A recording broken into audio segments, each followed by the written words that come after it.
Hi students, आज हम लोग पढ़ेंगे बेटा free body diagram. Okay,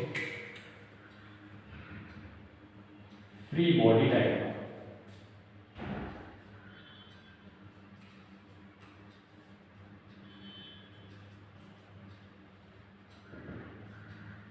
okay बेटा, फ्री बॉडी डायग्राम किसी बॉडी पे लगने वाली सभी फोर्सेस को रिप्रेजेंट करना फ्री बॉडी डायग्राम है। ठीक है, किसी बॉडी में जितनी भी फोर्स एक्ट कर रही हो उसको आप रिप्रेजेंट कर दीजिए, वही उसका फ्री बॉडी डायग्राम कहलाता है। ठीक है, तो फर्स्ट मैं आपको ऐसे दे रहा हूँ, ये सरफेस है, इस पर हमने ब्लॉक रखा है, इसका मास है। ठीक है, इसका आपको फ्री बॉडी डायग्राम बनाना है। तो ऑलरेडी मैं आपको बता चुका हूँ नॉर्मल एंड टेंशन। तो आप बोलोगे सर इस मास पे mg फोर्स तो नीचे की तरफ लगेगा, जो कि अर्थ इसको अपनी तरफ खींचेगा। ठीक है, पुल करेगा। जैसे ही अर्थ इस ब्लॉक को नीचे खींचना चाहेगा, वैसे ही ये सरफेस इसको पुश करेगा ऊपर की तरफ और इसको नीचे जाने नहीं देगा। और चूंकि ये फोर्स होता है हमेशा सरफेस के परपेंडिकुलर लगता है 90 डिग्री पे, इसलिए इसको नॉर्मल फोर्स बोलते हैं। तो बेटा आप बोलेंगे this is the normal force. Okay, normal force क्यों लगा? क्योंकि ये इस सरफेस से कांटेक्ट में था। ठीक है, नेक्स्ट इस ग्राउंड की वीडियो बेटा, इस ग्राउंड पे नीचे की तरफ नॉर्मल लग जाएगा। ठीक है, और ये 90 डिग्री का एंगल बना लेगा। जैसे ही इसने इस पे नॉर्मल फोर्स लगाया ऊपर की तरफ, वैसे ही इस पे नॉर्मल लगाएगा नीचे की तरफ, उसका मैग्नीट्यूड दोनों का सेम है। तो इस क्वेश्चन के लिए बेटा ये एबिलिटी है, इसको नोट कर लीजिए। नेक्स्ट करते हैं।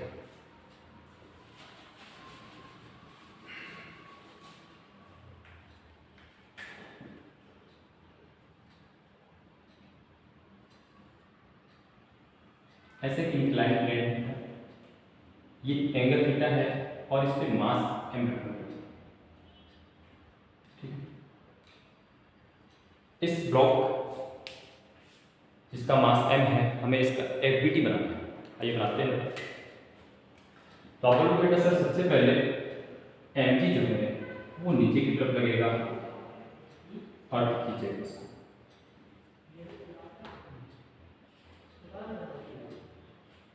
ठीक है, ऐसे ही सरफेस इस ब्लॉक को ऊपर की तरफ पुश करेगा, नॉर्मल अप्लाई करेगा। ठीक है, अब ना इस लाइन को आगे बढ़ते बेटा, तो पक्की बात है कि ये एंगल थीटा होगा। अगर ये थीटा है तो ये भी थीटा होगा। क्यों? क्योंकि देखिए ये थीटा है तो आपका बेटा ये बोलोगे 90 डिग्री, और ये कितना हो जाएगा? ठीक है, ये बेटा हो जाएगा 90 माइनस थीटा। कितना हो जाएगा बेटा? 90 माइनस थीटा। और ये टोटल एंगल 90 है तो 90 माइनस थीटा, ये कितना? थीटा। और अब कंपोनेंट निकालना सीख चुके हैं बेटा। अगर ये एंगल थीटा है तो mg के दो कंपोनेंट होंगे, एक होगा mg cos थीटा और इस तरह से कंपोनेंट आएगा इसका mg sin थीटा।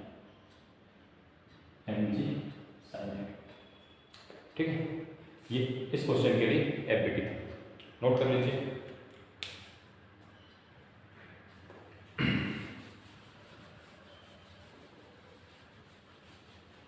नेक्स्ट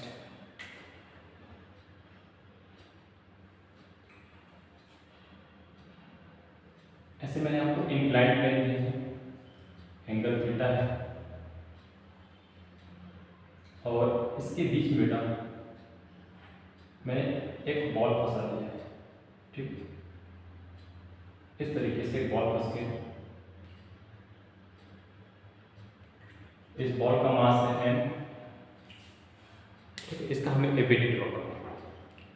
तो देखिए ये इंक्लाइंड प्लेन के साथ कांटेक्ट में है और एक वर्टिकल प्लेन के साथ कांटेक्ट में है। तो बेटा सबसे पहले तो आप बोलेंगे कि इसके सेंटर से mg जो है नीचे की तरफ लगेगा सर mg, और इसको खींचेगा। ठीक है, एक फोर्स लगेगा इस कांटेक्ट की वजह से, नॉर्मल फोर्स, इसको नाम दे देते हैं N1, ठीक है। एक इस सरफेस के साथ कांटेक्ट में है तो यहाँ से आप नाम दे देंगे N2, क्योंकि इसके साथ कांटेक्ट में, तो कांटेक्ट फोर्स इधर लगा है N2, ठीक है बेटा। और अब की बात है कि अगर ये एंगल थीटा है तो ये एंगल कितना होगा आपका, थीटा होगा, ठीक है। आइए देखते हैं कैसे।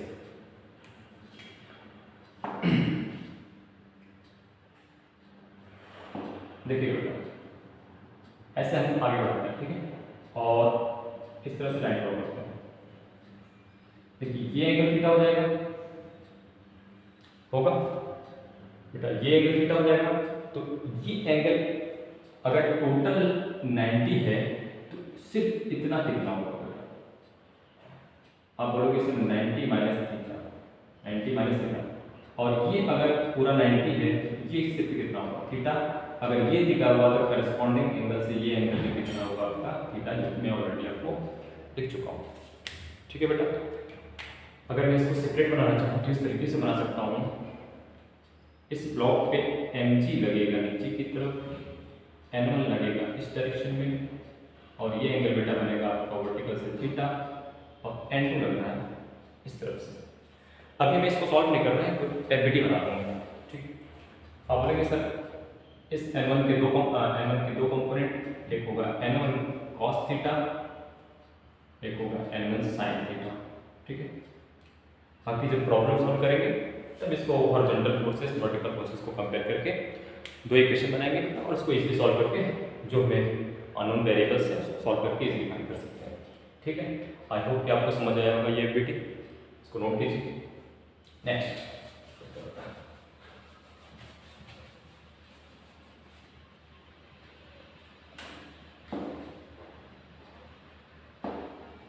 इस सरफेस पे बेटा मैं दो इंक्लाइंड प्लेन ले लेता हूँ इस तरीके से, और इसमें एक ब्लॉक रख देता हूँ इस तरीके से बॉल, और इस बॉल का मास लेता हूँ m, ये एंगल बेटा अल्फा, ये है बीटा, इस बॉल का एफबीटी करना है। आइए देखते हैं बेटा, बनाते हैं। तो आप बोलोगे सर सबसे पहले एन जी जो है नीचे की तरफ लगेगा, इसको अर्थ खींचेगा, ठीक है। और आप बोलोगे सर ये यहाँ पे कांटेक्ट में है, ये थोड़ा सा कांटेक्ट में यहाँ पे टच में, ठीक है, ये कांटेक्ट में है तो ऑब्वियसली यहाँ पे नॉर्मल फोर्स लगेगा। मैं इसको नाम दे देता हूँ n1, और ये इस कांटेक्ट में इसके साथ इसको नाम दे देता हूँ मैं n2। अगर मैं इस लाइन को आगे बढ़ूँ तो बेटा अगर ये एंगल अल्फा है तो ये एंगल भी कितना होगा, पक्की बात है अल्फा। अगर ये एंगल बीटा है तो ये एंगल कितना होगा, बीटा, ठीक है बेटा। बहुत इजीली आप इसको समझ सकते हैं। देखिए ये टोटल एंगल कितना है 90, ये अल्फा है तो ये कितना होगा 90 माइनस अल्फा, इतना कितना होगा 90 माइनस अल्फा। अगर ये 90 माइनस अल्फा होगा, ठीक है, देखिएगा ध्यान से, और ये आपका 90 डिग्री है, ये कितना अल्फा, और वर्टिकली ये एंगल से ये भी कितना हो जाएगा अल्फा, ठीक है बेटा। तो ये था इसका एफबीटी, आई होप कि आपको समझ आया होगा, ठीक है। अगर इसको सेपरेट बनाना चाहेंगे तो बेटा ऐसे बना सकते हैं। ये पॉइंट आंस की तरह से नोट कीजिए, mg इधर लगा बेटा n1, ये वर्टिकल लाइन इधर लगा था आपका n2, इस तरह से ये हो गया बीटा, ये हो गया बेटा अल्फा। आप इसके कंपोनेंट बहुत इजीली फाइंड कर सकते हैं बेटा। ये हो गया n1 cos beta, this is n1 sin beta. उसी तरीके से n2 का बेटा n2 cos alpha, n2 sin beta. Component निकालना तो आप जानते होंगे, ठीक है। थीटा से पास वाला साइड कॉस में जाता है, दूर वाला साइन, ठीक है। इसको नोट कीजिए बेटा। नेक्स्ट एफबीटी, बेटा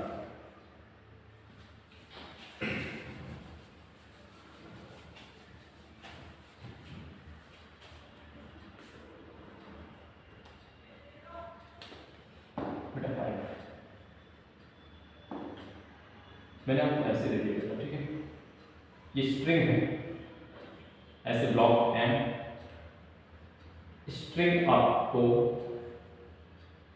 यहाँ पे स्ट्रिंग मासलेस है, ठीक है। हम जब भी एनएलएम में सॉल्व करेंगे प्रॉब्लम तो स्ट्रिंग को मासलेस एक कंसीडर करके बेटा चलेंगे, ठीक है। तो देखिए आइए इसका एफबीटी ड्रॉ करते हैं। तो आप बोलोगे सबसे पहले सर mg नीचे की तरफ इसको खींचना चाहेगा तो रस्सी में तनाव आ जाएगा, ठीक है, तनाव आएगा तो टेंशन लग जाएगा, की बात है ऊपर की तरफ, ठीक है, टेंशन लग जाएगा ऊपर की तरफ।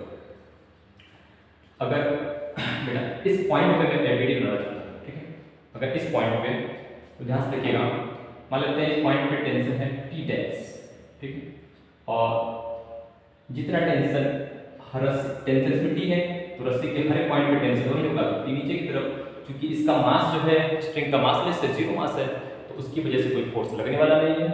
दैट मींस कि टी डैश अगर इस पॉइंट पे एबीडी बनाते हैं तो टी डैश इक्वल टू हो जाएगा टी, और नीचे से आप अगर कंपेयर करेंगे तो टी इक्वल टू हो जाएगा बेटा आपका एम।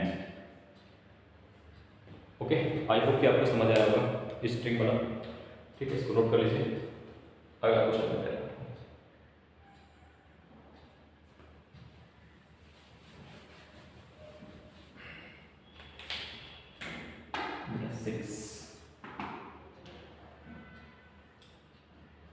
बेटा बहुत आसान है, इस तरीके से मैंने स्ट्रिंग से इस इंक्लाइंड प्लेन पे मास एम रख दिया, ठीक है।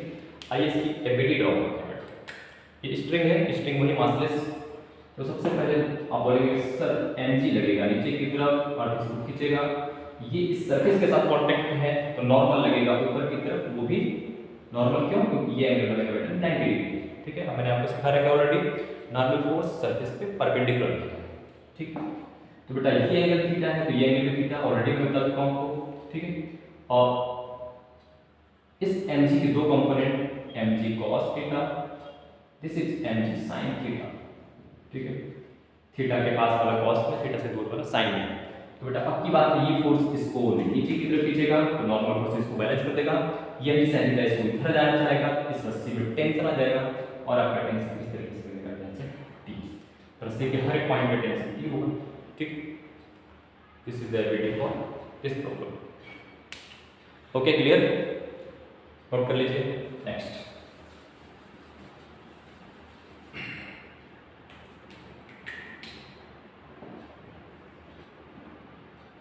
बेटा मैं इस तरह से आपको पुली दे रहा हूँ, ठीक है।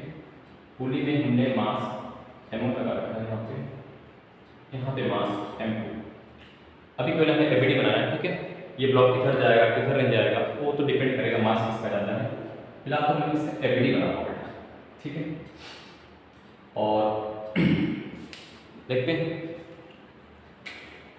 ये देखिए रस्सी एक ही है तो इस ब्लॉक पे लगेगा m2g नीचे की तरफ बेटा, और m1g इस पे लगेगा नीचे की तरफ। इस रस्सी में खिंचाव आ जाएगा, तनाव आएगा, ठीक है, तो टेंशन t ऊपर लग जाएगा बेटा, टेंशन t ऊपर। तो हर एक पॉइंट पे टेंशन t, तो यहाँ पे भी टेंशन t बेटा। ये जो आपकी पुली है, ये पुली आपकी, यहाँ पे मैं आपको इसका मास कैपिटल ले देता हूँ, और ये मासलेस पुली है। कैसी पुली है, मासलेस, ये पुली है, इसका मैं मास कैपिटल m लेता हूँ। तो मैं बोलता हूँ इस पुली पे एक फोर्स लगता है, उसको हिंज फोर्स बोलते हैं। क्या बोलते हैं, हिंज फोर्स। अगर इस पुली का एबीडी बनाएंगे तो बेटा पक्की बात है कि हिंज फोर्स लगेगा वो ऊपर की तरफ लगेगा, ठीक है। और यहाँ पे टेंशन t लग रहा है बेटा, यहाँ पे टेंशन t, और इसका मास में दे रखा है कैपिटल M इंटू जी। अब बोलेंगे सर आप इसको कंपेयर कर लीजिए, तो आपका हिंज फोर्स आ जाएगा F hinge is equal to mg plus t plus t। तो बेटा this is the mg plus 2b। Hinge force कितना हो गया बेटा, mg प्लस 2b, ठीक है। तो बेटा आपने आई होप कि फ्री बॉडी डायग्राम सीख लिया होगा, ठीक है। हर एक प्रॉब्लम में बहुत अच्छी तरीके से अगर हमें पता है नॉर्मल और टेंशन का कॉन्सेप्ट, ठीक है, बहुत अच्छी तरीके से हमें वीडियोस को बना सकते हैं एकदम इजीली, ठीक है बेटा। नेक्स्ट क्लास में मिलते हैं।